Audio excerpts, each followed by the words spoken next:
Today, I want to talk about building your dream team and the framework that I used to go from no instructors to a completely delegated riding school where I have a director that is in charge of the whole thing. Her name's Kat, and she's amazing. So how did I get from where I am now to having Kat run everything? So I'll give you the framework I used and the concepts I used, and I used in my business too. It started out just like most of us. It was just me in my coaching and consulting business and in my riding school. Okay. Just me. Now I've got a great team.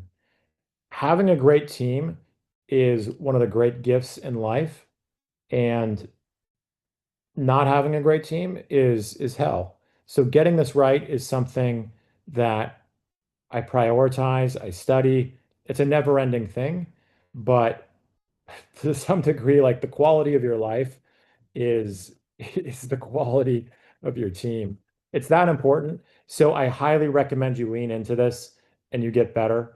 You take what I'm giving you very seriously and you look to get better and better at this. You look to make building a team one of your core skills. Okay. So we always interpret that our results are a product of our skills. So all of your hiring horror stories, you have to take it on the chin that you need better skills. It's your fault. You need to learn this. And there's a massive content, leaders, coaches, books. I mean, there's a lot to it. When you say, I tried hiring and it didn't work, therefore there's no one good in my area, and it just won't work for me because I'm unique. Imagine that somebody came to you and said, riding horses doesn't work. Every time I get on, I get bucked off. Riding horses doesn't work. It's not possible to have a horse just do what you want it to do and have fun. And you're telling this to somebody who's literally like on a horse right now, having fun with the horse doing what, you're asking it to do. And so you ask the person, is it possible it's like your approach to riding horses is not working, but that it's possible to ride a horse? And the person tells you, like, won't even consider that because of their ego. And then you say, well, walk me through how you're riding the horse. And it's awful, you know? And like, have you ever taken a lesson? No. That's the typical riding instructor when you talk about hiring. Okay. So you got to get over that and lean into learning how to hire. So let's get into the nuts and bolts of it. So you have no instructors right now, and we're going to talk about the different steps. So the first step is, I would say, kind of a pool of part-time people playing Survivor. For me, it was $20 a lesson. We're going to let the cream rise to the top. And then what we do is we allow the cream to rise to the top. In real life, this is what I did, like in real life situations. Okay. And then we uh, ultimately we grow, and it's generally easier when the clients start out with the instructor, right? The clients that were used to having me, they weren't thrilled with having to work with somebody else. But people that start with your instructor from day one, they don't even know you. And so if they're happy with the instructor, then you're all good and you get your time back. So, and then you grow, and then eventually you you hire a director who is in charge of hiring, firing, the part-time pool. And so that's the basic steps that I went through. Excuse me, I'm sorry about that. And I'll get into more detail of how I did this and expectations. So I think that the first thing to set is expectations, because again, when I talk to riding instructors, they say something like, okay, so this random person fell out of the sky, basically, like they didn't really have a good process for advertising the position. Okay, we'll get into like how to advertise the position and get applicants, but they didn't really have a process. So somebody kind of randomly fell out of the sky and they tried to make it work with that person, and then it didn't really work out, and then they gave up. So instead of using that, I think your expectations should be that you are going to leave no stone unturned and market this on many platforms and spend a lot, okay, of money. And I want to talk you through why you should be willing to spend a lot of money on this. Because what is it worth to you to have a quality riding instructor that teaches 50 plus memberships and takes 25% of the revenue? Okay. So for me, right, because we can teach group lessons. So that might be like 12 hours a week of their time if we get this structured efficiently. So if we get 50 clients and we get them into group lessons and everything's efficient, I might be asking somebody to work like 12 to 15 hours a week. And 350 times 50 is 17,500 a month. That's what I charge for 1 week, for one lesson a week. It's 350. Now, if I give the riding instructor 25% of that, she makes $4,375 a month and could theoretically just want you to teach 15 hours a week. Okay. So it's attractive for both of us, and it has to be a win-win. If it doesn't work for them, it doesn't work for you. Okay. Now, if we can get this a little bit better, we can usually get our instructors to make real money, right? If you can get it really efficient and they're willing to teach 25 hours a week and we can get groups of four and they can bump this up to 80 and they're now teaching 80 lessons a week. 80 times 350 means this one instructor is servicing 28,000 in revenue. Okay. If we get the schedule really, really, really dialed in. And if we give them 25% of it, they're now making 7,000 a month, right? That is 84,000 a year. And you have to know this math and you have to show them this math of what you're trying to build for them. That at maturity, the goal is that you really make, and here's another tip. When you want a number to sound big, make it big. When you want it to sound small, make it small. Okay? If you are selling client, right? Tell them how much it is per day, right? So you could tell them, we don't do this, but just to explain the concept, you could tell them that it's not 350 a month, it's actually $12 a day to join my program. Okay. Now, if you're selling a riding instructor on the opportunity, do you want to make the money sound big or do you want to make the money sound small? I want to make it sound big. So instead of telling them you'll make between 4 and 7,000 a month, I would say if we can get your roster to 50 to 80 clients, you're going to make between 52,000 to 84,000 a year. So now, instead of you guys saying it's $20 an hour, $20 a lesson, like we need to explain that eventually. But ultimately, what I want to boil it down to a potential instructor working for me is, look, when this thing works out and when we hit maturity, I anticipate to fill your schedule in the next 6 to 12 months if can work together, if you're responsible, and I plan on having you make between 50 and 80 grand a year. Something went wrong. That's what I tell them. Something went wrong if you're not making 50 to 80 grand a year in 6 to 12 months. Something went very wrong. But that's the plan. If you invest in this business and you show up That's what you're going to be making. Okay. And so let's look at it at what you're making. Okay.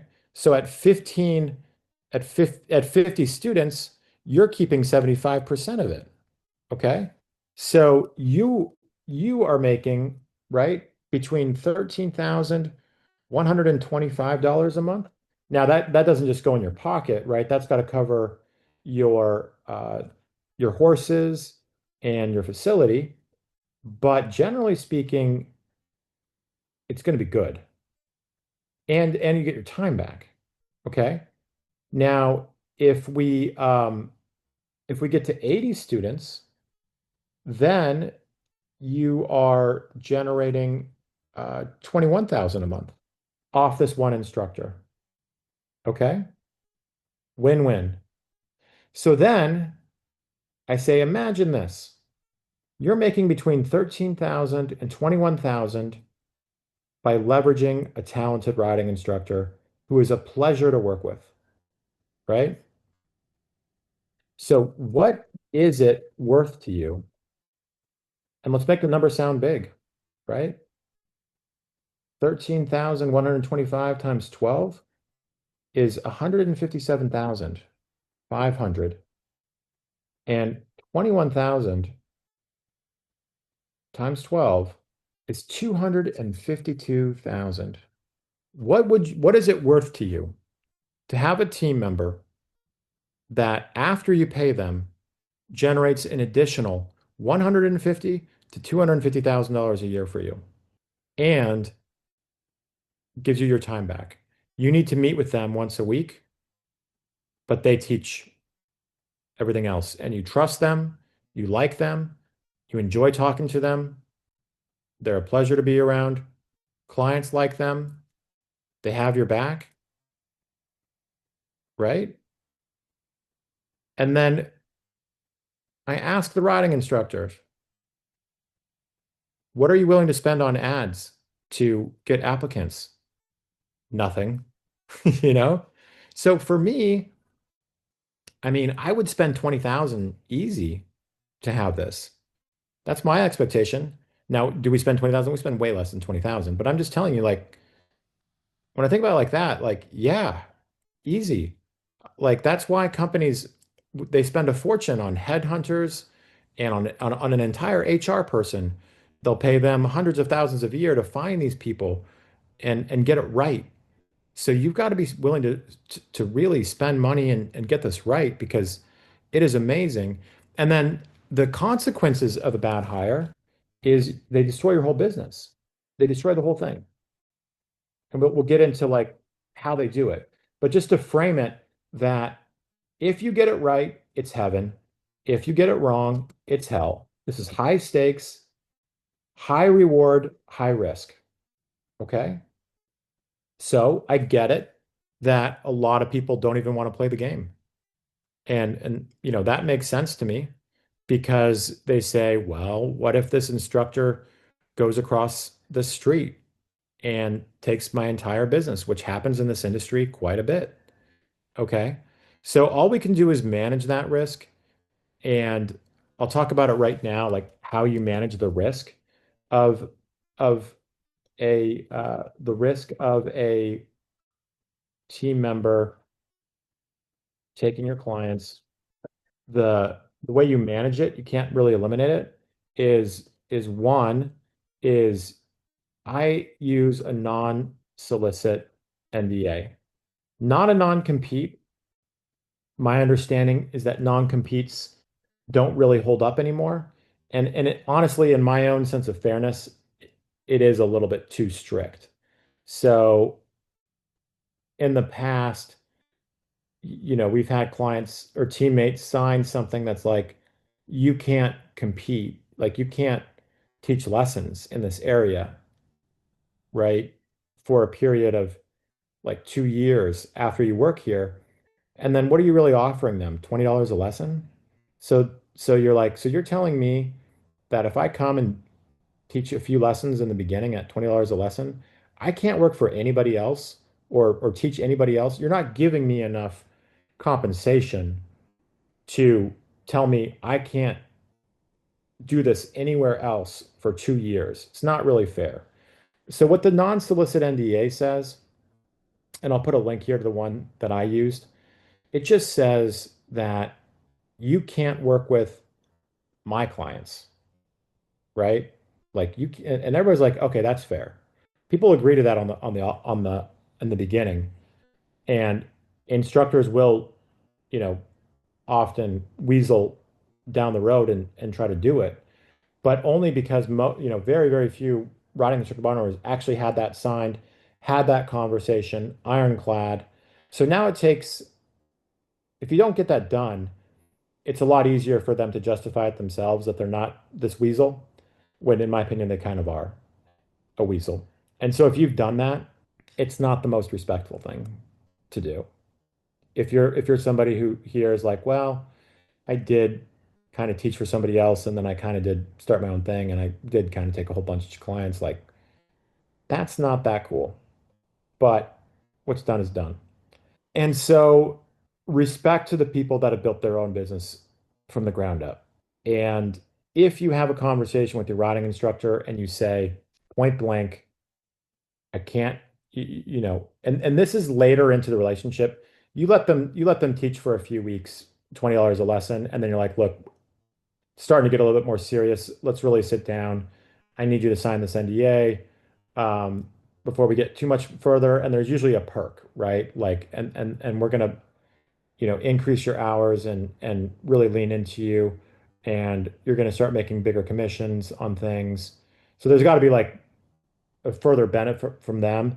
And for insurance reasons, I'm going to add you to my insurance and all this. And included in that is we need to have a talk. Like, if things don't work out, you're allowed to go teach other places, or go do something. I would really prefer it if it wasn't in my exact area. But what I absolutely like legally you're going to be committed to is you can't work with our clients. Okay, those are off limits. And people usually are like, yeah, of course, like that's that's kind of unethical. That's not cool. So they sign that. That's your first line of defense. The second one is is kind of multiple part-time people. Um, that manages your risk a little bit. And then the third one is paying them well, is one of the biggest ways, because basically what it comes down to is if they can make more with you than anywhere else, then why would they leave? And then the other one is treating them well. So if you're in a situation, imagine this. You're in a situation where A, your employer has uh, legal ways to come after you. You're working for somebody, and there's a part of you that's considering like, hey, I could kind of open up my own thing and make the full 100%, even though they're not, even though like they might be making more than the owner where they currently are after expenses. But in their mind, they're like, why am I only taking a percentage? Why don't I just, now that the clients all love me, why don't I just go next? I mean, like that's going to cross your mind if you're in that situation. But then you're going to think about it. Well, the owner does have a signed non-solicit NDA and could legally come after me. So I'm going to be starting my business and dealing with a lawsuit at the same time. So that's not great. Um, and then the other thing is, well, there are other instructors here. So it also is possible that they would stay here and ride with the other instructors that are here. So that's where these people like often do a coup and all of them leave together. Um, so that's a risk. But it also is better managed when your clients are spread out across a few different people. And then if they think, well, but I am paid really well here and I am treated really well here, right? So if you're in that situation and you put your teammates in that situation, then you've managed the risk to the best that I can think of. So that's all we're trying to do in life is manage risks, right? No risk, no fun, no reward. So I take risks and I manage them. And remember this, there is the risk that you hire, build a great business, and that team member leaves and takes business. There is also a risk that you are too scared to hire and you lead a miserable life for the rest of your life with no time for your own family and run ragged, burned out. You make less money working for yourself than with a successful team. So to me, you're taking a risk either way. And to me, the bigger risk is being too scared to build a team and leading a miserable, small life and not getting the fun of leading a team or the money or the freedom. So it's a big risk not to build a team. All right. So let's get into the nuts and bolts. I'm willing to spend a lot of money, and you should too, to build this team. So that's expectation number one. Expectation number two is let's scroll down here. Expectation number one. I'm willing to spend a lot of time and money doing this. Expectation two. I know it's a numbers game and I have to keep iterating until I get it right. Approximately 30 resumes, right, leads to maybe like 10 interviews. Maybe we do 4 paid trials. Maybe we get one decent part-time person, right? And we want, kind of 3 decent part-time people at all times. Like I keep my funnel on. Your instructors are often transient. So you have to have a system to get them to get new people in. You can't be surprised when one person leaves. Like that's got to be expected. And so you got to have resumes. You got to know how to generate resumes, generate interviews. You got to have the system, and you got to have kind of people on the bench, people that you know of, and ping people. Okay. Now, the way we let's break this down to generating resumes. Then let's talk about interviews. Let's talk about paid trials.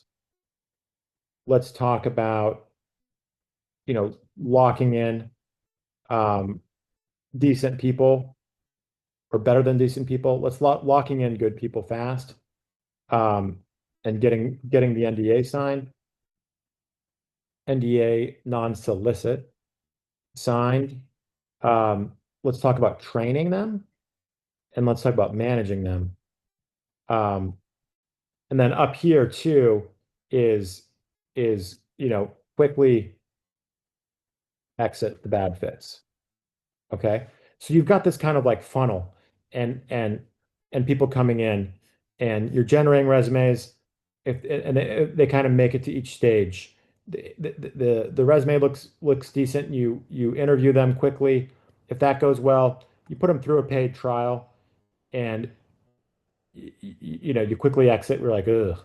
Um, if they pass the paid trial, then they teach, and if that's going well, you got to recognize talent, lock them in, and have this conversation, and show them that future. That like, look, working for me, I think you can make between 50, 80, maybe more. The goal is to get you there in 6 months. I don't think you have another opportunity like this. And you're going to be teaching, you're going to be around horses, you're going to have fun. I'm a great boss. You're going to love it. Okay. It's a sale. Getting a good team member is a sale. It's very similar to getting clients. For me, getting a client and getting a team member, it consists of making a big promise and then delivering on that big promise. That's all business is. I mean, clients don't want to work with somebody with like a little tiny promise, right? The good ones. The good ones want a big promise and they want a big promise delivered. And the good team members, they want a big promise made and they want a big promise delivered. So the only way to be successful that I found is to make big promises and deliver on them. And so you've got to back it up with numbers, right? So that means you got to get good at marketing and filling this team member's roster when you get a good one. So to generate resumes, I think the best ways right now are Indeed. And again, spend $100 a day on Indeed and write a great job description.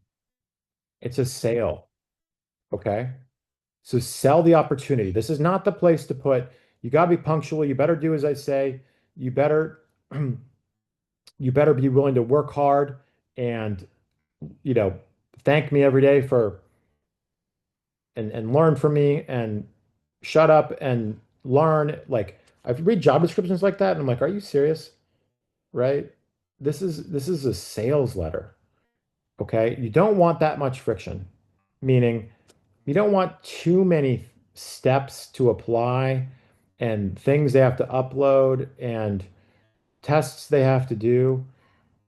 That can come if you had thousands and thousands and thousands of people that want to work for you, then you add all those things to save yourself time. But if we're only talking about 20 resumes, 20 applicants, you want to make it easy to apply. So low friction. So I might ask for, and this might even be too much, a resume and a video of you riding. Um, I would not do more than that, and that might even be too much because we want applications. I also like paid Facebook employment ads. Um, those are pretty good. And again, my expectations are really that, 10% of my applications are going to be workable. So I need a lot of them. I think yard and groom is hit or miss. And again, write a great job description and we can help you with that. And then don't sleep on your personal network. I want receipts on this, right? And so my first few riding instructors, I texted 5 key influential people in my area. I flattered them. I told them, you are a key influential person in this area in the horse world. And people like respect you. Um, like I told them that and I meant it. Like, I'm looking for an instructor, you know, willing to teach beginner lessons, um, possibly like college age, um, and uh, like, does anybody come to mind? And so again, if you're working with me and I want receipts, so I want screenshots of the 5 texts you sent to the 5 influential people, the the uh, the college in your area. If you have a horse college, if you can get to like the if they have like a horse program or like an equine study program or a college team, you need to like get in there and network your way in and get with the director of it, take them to lunch. Okay, guys, this is like guerrilla style. You're in the horse world. So we're going to use sort of modern day strategies, but you also like just rolling up your sleeves in a major way. Uh, there's tax stores is also where horse people congregate. So leave no stone unturned and get apps. Spend $100 a day here, spend $100 a day here, minimum, maybe more, and uh, and then post on your personal profile, your business page, email your list, ask friends, email their list. If you have friends that have big lists, you can pay, you could pay influencers basically. So you can pay like United States Eventing Association to email their list. You can pay the Plaid Horse to email their list. You can pay the Chronicle to email their list. And hopefully you're not part of the 99% right now that is like, no way am I going to pay somebody anything, right? You're like, no, like I could spend 20,000 here and still have it be money well spent. So you've got to really generate a lot of resumes. Okay. Now everybody wants to know the compensation, right? So now you've got a job description and um, you know, the interviews, you have to make a big promise, which we already kind of covered the math behind it.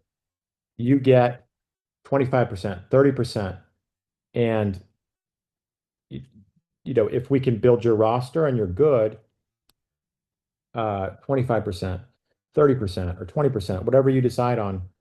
And, you know, I expect you to be making 50K a year in 6 to 12 months. Okay. That's your big promise. Something is wrong if we're not there. That's the plan. The marketing behind it is going to support that, which is also calculated. So there's a mathematical plan. We know it costs $400 to acquire a client. That means I'm willing to spend that much on my ads to get this thing there.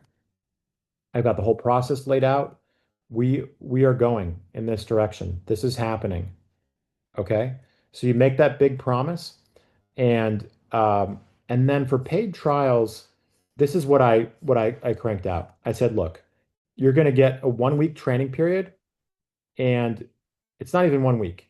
All you need to do is watch all the videos in my training portal, and I can show you what videos I have there. It's basically how to teach a lesson, and I need you to shadow 2 days of teaching. Okay? If you do that, I'll pay you 250 regardless, just to get started. Okay? It's like dating. I don't like to sit there and get married after an interview and be stuck with a full-time person. It's too much risk. I gotta work with you before I know that I want to work with you. Interview doesn't really get me that much. Interview just is like, would you pay, is it would you do a 2 day, would you work with this person for 2 days? And the other person's thinking the same thing. And so at that point, they go, great. And then if that goes well, again, we're just going to go lesson by lesson for like 30 days. You set the expectations. And while you're teaching for me, I'm going to pay you a flat $20 a lesson. That means we teach 30-minute privates. We're really good at scheduling things. So you'll be making a minimum of $40 an hour, right? But when things work out well and at maturity, you should be making 80 bucks an hour. And if you do that for 20 hours a week, 25 hours a week, that's close to 100 grand a year. And that's what we're building. That's absolutely the plan. And we're going to get there, right? That's the big promise. If we like working together. Now, you're going to keep track of your hours, and there's commissions on top of that. If you get somebody to sign up for a subscription, you get 150 bucks. If you get an upgrade, I'll give you the entire month of the upgrade fee the first month. Okay. These are juicy commissions. I want you hunting for these.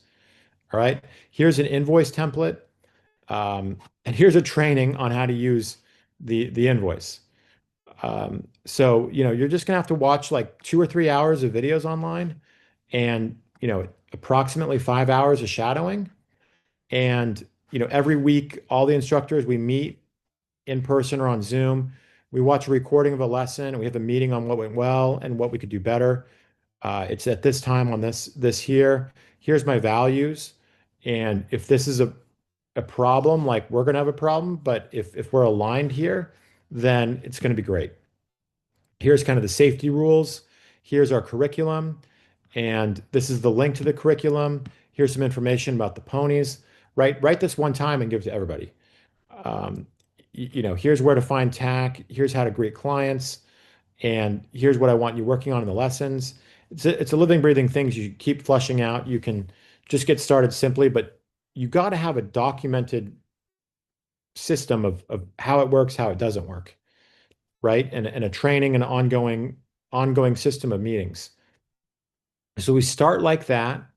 And again, the expectations I had, I think I've had approximately 7 or 8 instructors, and Kat and Grace are my two instructors right now, my main instructors.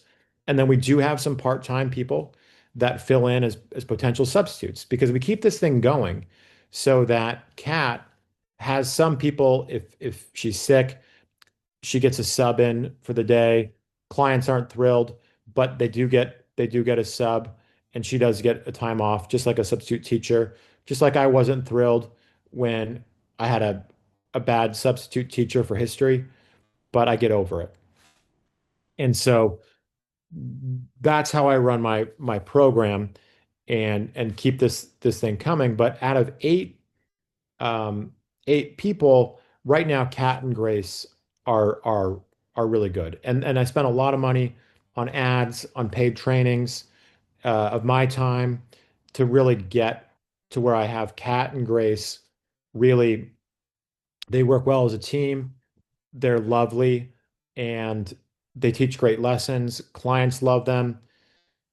And I currently, knock on wood, because all, success can be fragile, currently have exactly what I want.